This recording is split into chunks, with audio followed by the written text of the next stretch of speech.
بسم اللہ الرحمن الرحیم۔ حضرت جویریہ رضی اللہ عنہا فرماتی ہیں کہ نبی کریم صلی اللہ علیہ وسلم صبح کی نماز کے وقت میرے پاس سے نماز کے لیے تشریف لے گئے اور میں اپنے مصلی پر بیٹھی ہوئی تھی۔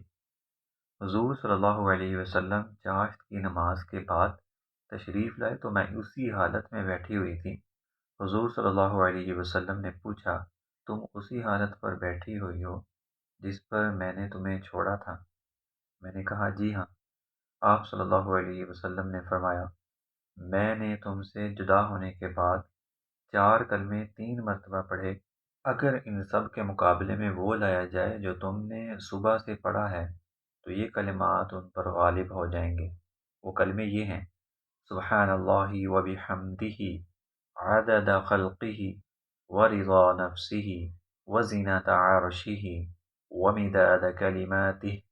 اللہ کی پاکی بیان کرتا ہوں اور اس کی تعریف کرتا ہوں، اس کی مخلوقات کی تعداد کی بقدر، اس کی مرضی اور خوشنودی کی بقدر، اور اس کے عرش کے وزن کی بقدر، اور اس کے کلمات کی مقدار کی بقدر۔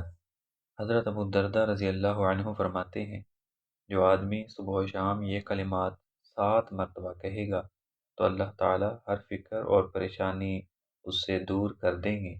وہ کلمات یہ ہیں: حسبی اللہ لا الہ الا ہو، علیہ توکلت وہو رب العرش العظیم۔ اللہ مجھے کافی ہے، اس کے سوا کوئی معبود نہیں، اسی پر میں نے توکل کیا، وہ عظیم عرش کا رب ہے۔